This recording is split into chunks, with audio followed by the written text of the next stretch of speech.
Hello everyone, myself Sakshi and I am from Electrical Engineering Department. So welcome to the Sakshi Electrical Engineering. जैसा कि मध्य प्रदेश लोक सेवा आयोग की तरफ से प्राचार्य प्रथम श्रेणी, उप संचालक, प्राचार्य द्वितीय श्रेणी एवं सहायक संचालक की जो वैकेंसी निकली है, जो कि मध्य प्रदेश के technical education and skill development के थ्रू निकाली गई है, जिसे एमपीपीएससी कंडक्ट करवा रहे हैं। तो एमपीपीएससी हम बात कर रहे हैं एमपीपीएससी प्रिंसिपल वैकेंसीज 2023 का, जिसमें उन्होंने ऑफिशियली एग्जाम पैटर्न और सिलेबस जो अनाउंस किया है। तो देखिएगा बिल्कुल ध्यान से, स्क्रीन पर बिल्कुल फोकस होके हमारे साथ देखिएगा। पार्ट ए और पार्ट बी में आपका सिलेबस डिस्ट्रीब्यूट किया गया है, जिसमें अभी हम इंजीनियरिंग सब्जेक्ट्स को डील कर रहे हैं। तो सब्जेक्ट्स का नाम है हमारा basic electronics and communication science, जिसमें हम आपको 7 लेक्चर दे चुके हैं, क्योंकि उसमें हमने कुछ आपको प्रैक्टिस सेशंस भी करवाए थे। तो जिन स्टूडेंट्स ने प्रीवियस लेक्चर्स को वॉच नहीं किए हैं, तो आप प्रॉपर चैनल पे विजिट कीजिए और प्रॉपर प्लेलिस्ट के थ्रू वीडियोस को वॉच जरूर कीजिएगा। क्लियर? तो चलते हैं हम आज के अपने सेशन में। हमने आपको प्रीवियस लेक्चर में हमने आपको थोड़ा सा हम आपको रिवाइज करवा देते हैं। हमने आपको करंट मैकेनिज्म बताया था, जिसमें हमने आपको ड्रिफ्ट करंट, डिफ्यूजन करंट बताया था। हमने बताया था ड्रिफ्ट करंट जो होता है एक्सटर्नल इलेक्ट्रिक फील्ड के प्रेजेंस में होता है। डिफ्यूजन करंट जो होता है without any external electric field होता है।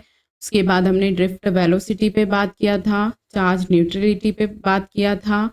उसके बाद हमने आइंस्टाइन रिलेशनशिप आपको बताया था और बताया था कि जो रेशियो होता है डिफ्यूजन कांस्टेंट और मोबिलिटी का, वो बेसिकली थर्मल वोल्टेज के इक्वल होता है। उसके बाद हमने आपको बताया था डी बाय म्यू का यूनिट वोल्ट होता है, म्यू बाय डी का वोल्ट इनवर्स होता है। उसके बाद हमने आपको टेम्परेचर का इफेक्ट बताया था कि टेम्परेचर बढ़ने पे माइनॉरिटी बढ़ता है, टेम्परेचर बढ़ने पे मेजॉरिटी पर कोई इफेक्ट नहीं होता है, कोई effect that means negligible effect होता है। उसके बाद हमने बताया था कि जिस टेम्परेचर पर माइनॉरिटी कंसंट्रेशन मेजॉरिटी कंसंट्रेशन के इक्वल हो जाता है, उस टेम्परेचर को हम क्या बोलते हैं? क्यूरी टेम्परेचर बोलते हैं।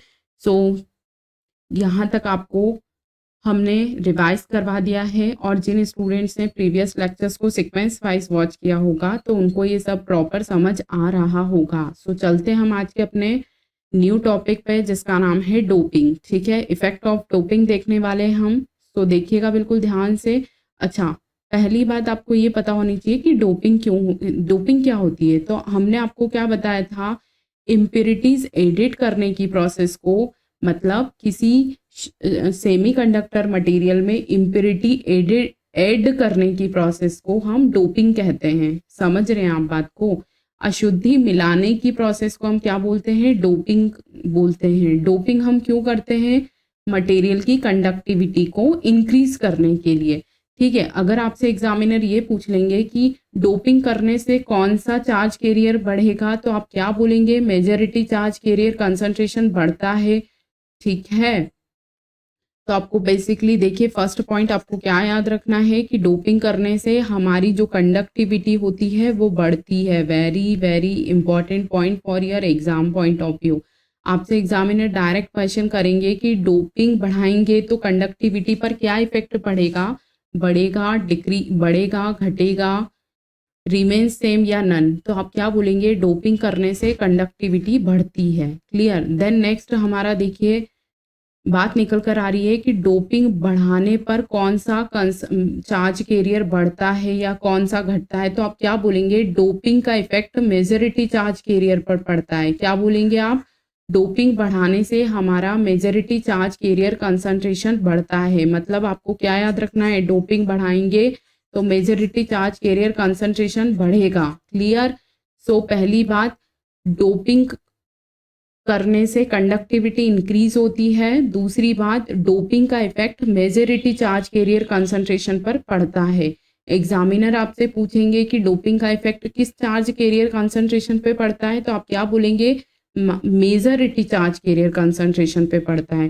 ठीक है, देखिएगा, ये देखिए क्या लिखा है? एट वेरी हाई डोपिंग, ये देखिए क्या लिखा है? A very high doping semiconductor behaves as an conductor is known as degenerated semiconductor, मतलब बहुत ज़्यादा हाई डोपिंग पे जो सेमीकंडक्टर होता है वो क्या होता है, कंडक्टर बन जाता है। कैसे बन जाता है, चूंकि देखिए हमने आपको क्या बताया, डोपिंग करेंगे तो क्या बढ़ेगी, कंडक्टिविटी बढ़ेगी। क्योंकि सेमीकंडक्टर की कंडक्टिविटी क्या होती है, कम होती है, मतलब इंसुलेटर और कंडक्टर के बीच में लाई करती है। जब हमने डोपिंग बढ़ाएंगे तो सेमीकंडक्टर की कंडक्टिविटी बढ़ती जाएगी। कंडक्टिविटी का बढ़ना मतलब क्या, कंडक्टर की प्रॉपर्टी आ जाएगी ना उसमें।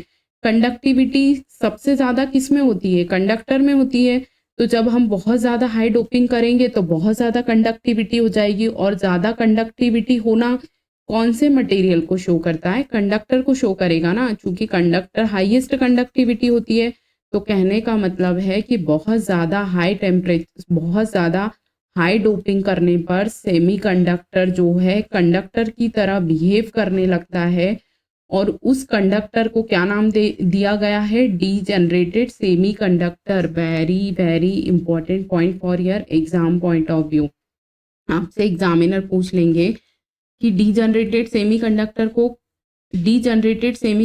क्या होता है, तो आप क्या बोलेंगे, semiconductor behaves as an insulator, sorry conductor. देखिए सबसे पहले आपको ये याद रखना है कि बहुत ज़्यादा डोपिंग करने पर जो सेमीकंडक्टर होता है वो कंडक्टर की तरह बिहेव करने लगता है, और उसी कंडक्टर को हम क्या बोलते हैं, डीजनरेटेड सेमीकंडक्टर। क्लियर, यहाँ तक आपको बात समझ आ गई होगी। तो आपको ये याद रखना है कि बहुत ज़्यादा डोपिंग करने पर सेमीकंडक्टर में कंडक्टिविटी बहुत ज़्यादा हो जाएगी, और कंडक्टिविटी का ज़्यादा होना कंडक्टर की प्रॉपर्टी को शो करता है। तो इससे ये निकल कर आया कि बहुत ज़्यादा हाई डोपिंग पर सेमीकंडक्टर कंडक्टर की तरह बिहेव करने लगता है, जिसे हम डीजनरेटेड सेमीकंडक्टर बोलते हैं। क्लियर। सो देखिएगा, इसके बाद डीजनरेटेड सेमीकंडक्टर की कुछ प्रॉपर्टीज हैं, जिसमें आपको क्या याद रखना है, आपसे एग्जामिनर पूछ लेंगे which of the following properties of D generated semiconductor. तो आपको डीजनरेटेड सेमीकंडक्टर की क्या क्या प्रॉपर्टी याद रखनी है, कंडक्टिविटी बहुत ज़्यादा होती है किसकी, डीजनरेटेड सेमीकंडक्टर की। ठीक है, नेक्स्ट पॉइंट क्या निकल कर आ रहा है, degenerated semiconductor having single charge carrier majority. Obvious सी बात है कि जब हम बहुत ज़्यादा डोपिंग करेंगे तो कंडक्टिविटी हाई होगी, और कंडक्टिविटी का हाई होना कौन से मटेरियल को शो करता है, कंडक्टर को शो करता है। और कंडक्टर में क्या होता है, ओनली इलेक्ट्रॉन्स होते हैं, मतलब कहने का मतलब है ओनली सिंगल चार्ज कैरियर होता है, जो कि मेजॉरिटी होता है। तो आपको क्या याद रखना है, सिंगल चार्ज कैरियर होगा, यूनिपोलर एलिमेंट बन जाएगा। जब डीजनरेटेड सेमीकंडक्टर कैसा एलिमेंट होता है, तो आप क्या बोलेंगे, यूनिपोलर एलिमेंट होता है। क्यों, क्योंकि जब सेमीकंडक्टर होता है तो उसमें जब कहने का मतलब है हमारे सेमीकंडक्टर में करंट फ्री इलेक्ट्रॉन्स और होल्स दोनों के कारण फ्लो होती है, जिसको हम इसीलिए हम उसको क्या बोलते हैं, बाइपोलर एलिमेंट बोलते हैं। लेकिन जब हम बहुत ज़्यादा डोपिंग करते हैं तो सेमीकंडक्टर की कंडक्टिविटी बढ़ती जाती है। कंडक्टिविटी का बढ़ना कंडक्टर की प्रॉपर्टी को शो करता है। कहने का मतलब है सेमीकंडक्टर कंडक्टर बन जाता है, और कंडक्टर में तो सिंगल चार्ज कैरियर होता है, और जब सिंगल चार्ज कैरियर होता है तो हम बोल सकते हैं ना कि यूनिपोलर एलिमेंट होगा ना, क्योंकि उसमें मेजॉरिटी होता है और सिंगल चार्ज कैरियर होता है ओनली फ्री इलेक्ट्रॉन्स। दूसरी बात आपको याद रखनी है कि degenerated semiconductor does not follow mass action law. क्योंकि अभी हमने आपको मास एक्शन लॉ नहीं बताया है, तो आपको ये याद रखना है कि डीजनरेटेड सेमीकंडक्टर जो होता है मास एक्शन लॉ को फॉलो नहीं करता है। Very very important topic for your exam point of view. ठीक है, तो बिल्कुल भी हल्के में मत लीजिएगा इन सारे टॉपिक्स को। तो आपको क्या क्या याद रखना है, देखिए हमने आपको सबसे पहले बताया कि डोपिंग करने से कंडक्टिविटी बढ़ती है। सेकंड पॉइंट हमने बताया कि बहुत ज़्यादा हाई डोपिंग करने पर सेमीकंडक्टर कंडक्टर की तरह बिहेव करने लगता है, जिसे हम क्या बोलते हैं, डीजनरेटेड सेमीकंडक्टर बोलते हैं। अगर आपसे कोई पूछ लेगा डीजनरेटेड सेमीकंडक्टर की प्रॉपर्टीज क्या क्या हो सकती है, तो आप क्या बोलेंगे, सबसे पहले कंडक्टिविटी हाई होगी, सिंगल चार्ज कैरियर होगा, यूनिपोलर एलिमेंट होगा, ठीक है, और मास एक्शन लॉ को फॉलो नहीं करता है। कौन, डीजनरेटेड सेमीकंडक्टर। यहाँ तक आपको बात क्लियर हो गई होगी। सो नेक्स्ट टॉपिक पे हम चलते हैं जिसमें हम पढ़ रहे हैं लीकेज करंट। ठीक है, सो देखिए यहाँ तक आपको कहीं कोई प्रॉब्लम नहीं होनी चाहिए। अभी हमने फर्स्ट टॉपिक पढ़ा effect of doping, then next topic पे हम मूव करते हैं।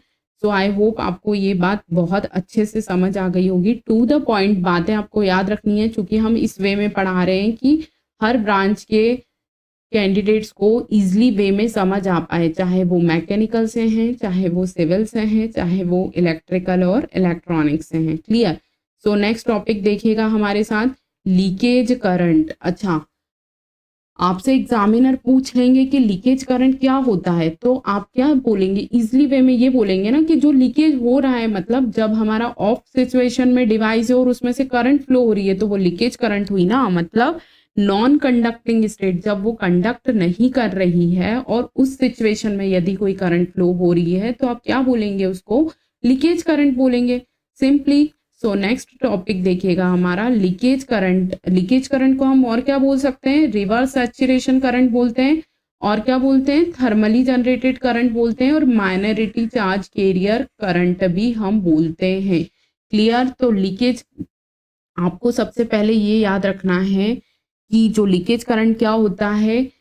सिंपल सी बात है कि जब कोई डिवाइस ऑफ स्टेट में है और उसमें से करंट फ्लो हो रही है तो वो क्या होगी? लीकेज करंट होगी। या फिर आप इजीली वे में ये बोल सकते हैं कि जब कोई डिवाइस नॉन कंडक्टिंग स्टेट में है, मतलब वो कंडक्ट नहीं कर रही है और उस सिचुएशन में करंट फ्लो हो रही है, तो वो लीकेज करंट होगा। तो देखिए यही तो लिखा है यहाँ, लीकेज करंट क्या? यह उस टाइम पर फ्लो होता है जब device of condition non conducting state में होता है। ये बात तो अभी हमने आपको बताई। सेकंड देखिएगा, रिवर्स सैचुरेशन करंट क्या होता है? जब रिवर्स बायस होता है तब यह करंट फ्लो होती है। रिवर्स सैचुरेशन करंट किस बायस में फ्लो होगी? रिवर्स बायस में फ्लो होगी। ठीक है, अभी हम आपको सिर्फ ये याद रखिए आप, reverse saturation current reverse bias में फ्लो होती है। देन नेक्स्ट देखिएगा, थर्मली जनरेटेड करंट क्या होता है? चूंकि है सब एक ही, थोड़ा सा इनका बोलने का तरीका अलग हो रहा है। तो थर्मली जनरेटेड करंट क्या होता है? ये देखिए, जो करंट फ्लो होता है वो टेम्परेचर वेरिएशन के कारण होता है। अच्छा, अगर हमने आपसे पूछा कि टेम्परेचर के कारण, ये हम आपको बता चुके हैं कि टेम्परेचर का इफेक्ट माइनॉरिटी चार्ज कैरियर पे पड़ता है। ठीक है, तो thermally generated current minority charge carrier के मूवमेंट के कारण जब टेम्परेचर में वेरिएशन होता है तो हम उसको क्या बोलते हैं? Thermally generated current. हमने आपको बताया था टेम्परेचर का इफेक्ट किस पे पड़ता है? माइनॉरिटी चार्ज कैरियर पे पड़ता है, और जब माइनॉरिटी चार्ज कैरियर के मूवमेंट में कोई चेंज आएगा तो टेम्परेचर वेरी होगा, और टेम्परेचर वेरिएशन के कारण जो करंट फ्लो होती है उसको हम क्या बोलते हैं? थर्मली जनरेटेड करंट बोलते हैं। क्लियर। यहाँ तक आपको आई थिंक ईजिली वे में समझ आ गया होगा। तो आपको क्या याद रखना है? Thermally generated current minority charge carrier के मूवमेंट के कारण फ्लो होती है जब टेम्परेचर में वेरिएशन होता है। ठीक है, सो नेक्स्ट देखिएगा, देखिए नेक्स्ट क्या लिखा हुआ है, इस पॉइंट को पढ़िएगा। माइनॉरिटी चार्ज कैरियर, यह माइनॉरिटी चार्ज कैरियर के कारण करंट होता है, इसीलिए इसे माइनॉरिटी चार्ज कैरियर करंट कहते हैं। ठीक है, तो आपको बेसिकली याद रखना है कि टेम्परेचर का इफेक्ट माइनॉरिटी पे पड़ता है, और माइनॉरिटी चार्ज कैरियर में जब मूवमेंट में, कहने का मतलब है जब टेम्परेचर वेरिएशन के कारण फ्लो होती है, किसके मूवमेंट के कारण? माइनॉरिटी चार्ज कैरियर के मूवमेंट के कारण टेम्परेचर में वेरिएशन होता है, और जब करंट फ्लो होती है तो उसे हम थर्मली जनरेटेड करंट कहते हैं। ठीक है, अब आपको ये बात बहुत अच्छे से याद रखनी है, very very important point for your exam point of view. क्या याद रखना है आपको? आपसे एग्जामिनर पूछेंगे कि जर्मेनियम के लीकेज करंट किस रेंज में होता है, तो आप क्या बोलेंगे? माइक्रो एम्पियर रेंज में होता है। Very very important question for your exam point of view. तो आपको क्या याद रखना है? लीकेज करंट, जिसको हम आई नोट से डिनोट करते हैं, जो कि जर्मेनियम के लिए जो होता है माइक्रो एम्पियर की रेंज में होता है। जर्मेनियम के लिए लीकेज करंट का रेंज क्या होता है? माइक्रो एम्पियर में होता है, और सिलिकॉन के लिए नैनो एम्पियर की रेंज में होता है।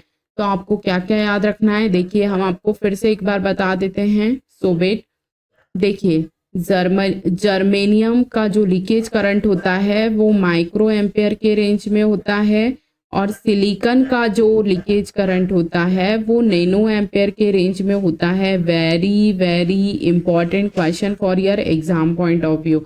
आपसे एग्जामिनर पूछ लेंगे कि जर्मेनियम का जो लीकेज करंट, कहने का मतलब है आपसे ये पूछ लेंगे कि जो लीकेज करंट होता है वो जर्मेनियम में किस रेंज में होता है, माइक्रो, नैनो, मिली या कुछ भी ऑप्शन XYZ आपको दे देंगे। तो आपको याद रखना है जर्मेनियम में जो लीकेज करंट होता है वो माइक्रो एम्पेयर रेंज में होता है और सिलिकॉन में जो करंट होती है वो नैनो एम्पेयर रेंज में होती है। अच्छा, अब आपको क्या याद रखना है कि जो लीकेज करंट होती है वो जर्मेनियम में ऑब्वियसली ज़्यादा होगी क्योंकि जर्मेनियम में माइक्रो एम्पेयर की रेंज में होती है, ठीक है। और सिलिकॉन में क्या होता है, नैनो एम्पेयर रेंज में होती है। सो वेट, आपको बेसिकली दो बातें याद रखनी है। जर्मेनियम में leakage current micro ampere range में होती है, सिलिकॉन में leakage current nano ampere range में होती है। तो यहाँ से एक बात निकल कर आ रही है कि जर्मेनियम में लीकेज करंट सबसे ज़्यादा होता है। Very very important point for your exam point of view.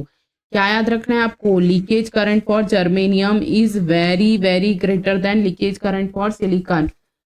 3 question निकल कर आ रहे हैं। लीकेज करंट जर्मेनियम में किस रेंज में होता है, माइक्रो एम्पियर रेंज में होता है। सिलिकॉन में लीकेज करंट किस रेंज में होता है, नैनो एम्पियर रेंज में होता है। लीकेज करंट किस में ज़्यादा होता है, तो आप बोलेंगे जर्मेनियम में ज़्यादा होता है। सो नेक्स्ट पॉइंट देखिएगा, ये तीनों पॉइंट बहुत इंपॉर्टेंट है, बिल्कुल भी हल्के में मत लीजिएगा। इस क्लास को हम पहले भी बताए हैं और अभी भी बोल रहे हैं आपको कि बिल्कुल प्रॉपर सीक्वेंस में आप lectures A to Z watch करिएगा तो आपको कहीं से कहीं तक कोई दिक्कत नहीं आएगी, चाहे आप किसी भी ब्रांच से हैं, ठीक है। सो नेक्स्ट देखिएगा, देखिए क्या बोल रहे हैं, there is no effect of either forward bias और reverse bias in leakage current.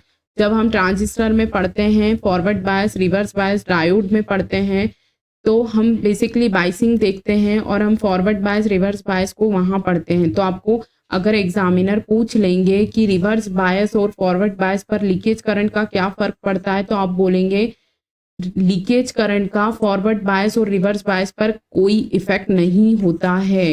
There is no effect of either forward bias और reverse bias in leakage current. कहने का मतलब है लीकेज करंट पर ना फॉरवर्ड बायस का इफेक्ट होता है और ना ही रिवर्स बायस का कोई इफेक्ट होता है। तो फिर आपसे कोई पूछ लेगा कि बताइए, फिर आप पूछेंगे मैम जब लीकेज करंट का फॉरवर्ड बायस पे नहीं इफेक्ट पड़ता है, रिवर्स बायस पे नहीं इफेक्ट पड़ता है, तो किस पे इफेक्ट पड़ता है। तो हम आपको बताएं ना अभी, लीकेज करंट का जो इफेक्ट है वो टेम्परेचर पे पड़ता है। क्लियर। तो आपको क्या क्या याद रखना है, leakage current is only affected by temperature. Very very important point for your exam point of view. So आपको अगर एग्जामिनर पूछ लेंगे लीकेज करंट का इफेक्ट किस पे पड़ता है, तो आप क्या बोलेंगे, टेम्परेचर पर पड़ता है, ठीक है। अब कैसे पड़ता है वो देखिए, हमने आपको क्या बताया, आपको 3 बातें याद रखनी है। टेम्परेचर का इफेक्ट ना तो फॉरवर्ड बायस पे पड़ता है, सॉरी लीकेज करंट का इफेक्ट ना फॉरवर्ड बायस पे पड़ता है ना रिवर्स बायस पे पड़ता है। लीकेज करंट का इफेक्ट जो है टेम्परेचर पे पड़ता है, क्योंकि टेम्परेचर बढ़ाने में क्या बढ़ेगा, माइनॉरिटी बढ़ेगा। तो आपको क्या बात याद रखनी है, ये देखिएगा, आपको ये याद रखना है कि जब हम टेम्परेचर बढ़ाएंगे तो हमारा माइनॉरिटी बढ़ेगा और माइनॉरिटी बढ़ेगा तो हमारा लीकेज करंट बढ़ेगा। तो इससे ये बात निकल कर आ रही है कि leakage current is only affected by temperature. Temperature बढ़ाने पे क्या बढ़ता है, टेम्परेचर का इफेक्ट कौन से चार्ज कैरियर कंसंट्रेशन पे होता है, माइनॉरिटी चार्ज कैरियर कंसंट्रेशन पे होता है। टेम्परेचर का इफेक्ट, लीकेज करंट का इफेक्ट किस पे होता है, तो टेम्परेचर पे होता है। तो आपको सिंपल सी बात याद रखनी है, टेम्परेचर बढ़ाएंगे माइनॉरिटी बढ़ेगा और हमारा लीकेज करंट बढ़ेगा। क्लियर। सो देखिए 2 पॉइंट निकल कर आ रहे हैं, very very important point for your exam point of view, ठीक है। बिल्कुल भी हल्के में मत लीजिएगा, इन सेशन को हम बता रहे हैं आपको, टू द पॉइंट बताया जा रहा है। Very very important point for your exam point of view, ठीक है। जितने भी पॉइंट्स बताए ना, एक भी स्किप मत करिएगा, एज इट इज आपको सब चीज़ें याद रखनी है, ठीक है। तो आपको ये याद रखना है कि जब हम 1 डिग्री सेल्सियस टेम्परेचर को बढ़ाएंगे तो हमारा जो लीकेज करंट है वो 7% बढ़ता है। Very very important point for your exam point of view. आपसे कोई पूछ लेगा या एग्जामिनर आपसे पूछेंगे कि 1 डिग्री सेल्सियस टेम्परेचर बढ़ाने पर कितने % का लीकेज करंट बढ़ता है, घटता है, जो भी है, ठीक है, XYZ। आपसे एग्जामिनर ये पूछेगा कि 1 डिग्री सेल्सियस टेम्परेचर बढ़ाने पर लीकेज करंट पर क्या फर्क पड़ेगा, तो आप क्या बोलेंगे, 7% लीकेज करंट बढ़ता है। दूसरी बात निकल कर आई, यदि टेम्परेचर 10 डिग्री सेल्सियस रहेगा तो लीकेज करंट क्या होगा, तो आप क्या बोलेंगे, यदि 10 डिग्री सेल्सियस यदि टेम्परेचर इंक्रीज होता है तो हमारा लीकेज करंट जो प्रीवियस वैल्यू है उसका डबल हो जाता है। मान लीजिए अभी 10 डिग्री सेल्सियस पे 10 एम्पेयर का लीकेज करंट है, तो आपसे अगर कोई एग्जामिनर पूछ लेंगे, सॉरी, अगर मान लीजिए पहले 10 था तो उसका डबल क्या हो जाएगा, 20 हो जाएगा। तो आपको 2 बातें याद रखनी है कि जब टेम्परेचर 1 डिग्री सेल्सियस से बढ़ाएंगे तो लीकेज करंट 7% बढ़ेगा, और जब हम 10 डिग्री सेल्सियस से लीकेज करंट बढ़ाएंगे तो हमारा करंट डबल हो जाएगा उसकी प्रीवियस वैल्यूज के। क्लियर? तो यहाँ तक आपको आई होप कहीं कोई प्रॉब्लम नहीं आई होगी। तो आपको 2 बातें बिल्कुल एज इट इज़ याद रखनी है कि जब टेम्परेचर 1 डिग्री सेल्सियस बढ़ाएंगे तो लीकेज करंट 7% बढ़ेगा, और जब टेम्परेचर 10 डिग्री सेल्सियस से बढ़ाएंगे तो लीकेज करंट अपनी प्रीवियस वैल्यू से डबल हो जाएगा। यदि वो 10 था तो वो 20 एम्पेयर हो जाएगा। Clear? Very very important topic for your exam point of view. So leakage current का इफेक्ट किस पे पड़ता है, टेम्परेचर पे पड़ता है। टेम्परेचर का इफेक्ट किस चार्ज कैरियर कंसंट्रेशन पे पड़ता है, माइनॉरिटी चार्ज कैरियर कंसंट्रेशन पे पड़ता है। सो बिल्कुल भी हल्के में ना लेते हुए अपने नोट्स को प्रॉपरली मेंटेन ज़रूर कीजिएगा, और जहाँ कहीं भी कोई बात समझ नहीं आई हो तो आप कमेंट के माध्यम से हमसे ज़रूर पूछिए, ठीक है। सो आपको रिप्लाई ज़रूर दिया जाएगा। सो चलिए हम थोड़ा सा रिवाइज करते हैं आज के टॉपिक को, देन वीडियो को एंड करते हैं। क्लियर? सो बिल्कुल क्विकली वे में आप थोड़ा सा रिवाइज करते हैं, देन देखिएगा हमारे साथ ध्यान से। हमने सबसे पहले आज का फर्स्ट टॉपिक पढ़ा, doping, effect of doping. Basically impurity को ऐड करने की प्रोसेस को हम डोपिंग कहते हैं। डोपिंग करने से minority majority charge carrier concentration बढ़ता है। आपसे एग्जामिनर क्वेश्चन पूछेंगे कि डोपिंग करने से कौन सा चार्ज कैरियर कंसंट्रेशन बढ़ता है, तो आप क्या बोलेंगे, मेजॉरिटी चार्ज कैरियर कंसंट्रेशन बढ़ता है। तो आपको क्या क्या याद रखना है, डोपिंग करने से कंडक्टिविटी बढ़ती है, मेजॉरिटी चार्ज कैरियर कंसंट्रेशन बढ़ता है, ठीक है। जब बहुत ज़्यादा हाई डोपिंग कर देते हैं तो सेमीकंडक्टर कंडक्टर की तरह बिहेव करने लगता है, जिसे हम क्या बोलते हैं, डीजनरेटेड सेमीकंडक्टर बोलते हैं, ठीक है। डीजनरेटेड सेमीकंडक्टर की प्रॉपर्टीज क्या क्या होती है, कंडक्टिविटी हाई होती है, सिंगल चार्ज कैरियर होता है जो कि मेजॉरिटी होता है, यूनिपोलर एलिमेंट होता है, मास एक्शन लॉ को फॉलो नहीं करता है, ठीक है। सो लीकेज करंट के बारे में हमने देखा, क्या देखा कि जब डिवाइस ऑफ है और उस सिचुएशन में जो करंट फ्लो हो रही है उसे हम लीकेज करंट बोलते हैं। रिवर्स बायस में जो करंट फ्लो होती है उसे हम रिवर्स सैचुरेशन करंट बोलते हैं। उसके बाद हमने आपको देखा कि माइनॉरिटी चार्ज कैरियर के मूवमेंट के कारण जो करंट फ्लो होती है टेम्परेचर वेरिएशन के कारण, उसको हम थर्मली जनरेटेड करंट कहते हैं, ठीक है। तो देखिएगा अब हमने लीकेज करंट की कुछ वैल्यूज देखी, जिसमें हमने आपको बताया कि जर्मेनियम का जो रेंज होता है वो माइक्रो एम्पेयर में रहता है, सिलिकॉन का जो रेंज रहता है नैनो एम्पेयर रेंज में रहता है, ठीक है। तो इस बात से ये पॉइंट निकल कर आया कि लीकेज करंट जर्मेनियम में सबसे ज़्यादा होता है। क्लियर? आपसे एग्जामिनर क्वेश्चन करेंगे कि लीकेज करंट किस में ज़्यादा होता है, तो आप बोलिएगा जर्मेनियम में ज़्यादा होता है। वाई?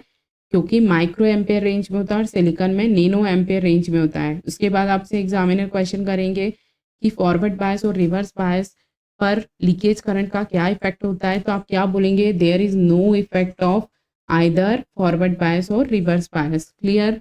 उसके बाद एग्जामिनर आपसे पूछेंगे लीकेज करंट का किस पे इफेक्ट पड़ता है, तो आप क्या बोलेंगे, टेम्परेचर पे पड़ता है। कैसा इफेक्ट पड़ता है, टेम्परेचर बढ़ाने पे माइनॉरिटी बढ़ेगा, लीकेज करंट बढ़ेगा।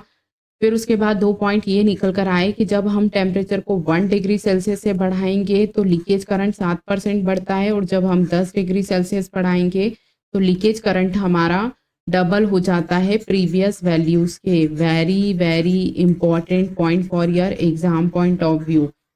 बहुत ज़्यादा इंपॉर्टेंट लेक्चर है आज का, जो कि हमने टू द पॉइंट आपको as it is exam oriented point सारे एक भी मतलब आपका मतलब अनयूजुअल पॉइंट नहीं है, आपको एज इट इज़ सारी बातें याद रखनी है कि डोपिंग का इफेक्ट किस पे पड़ता है, लीकेज करंट किस में ज़्यादा होता है, जर्मेनियम में लीकेज करंट की रेंज क्या होती है, डिजनरेटेड सेमीकंडक्टर का प्रॉपर्टीज़ क्या-क्या होता है, ठीक है? बहुत ज़्यादा डोपिंग पर सेमीकंडक्टर कैसे बिहेव करता है, ये सारे क्वेश्चंस यहाँ से इस टॉपिक से बनकर आते हैं, ठीक है?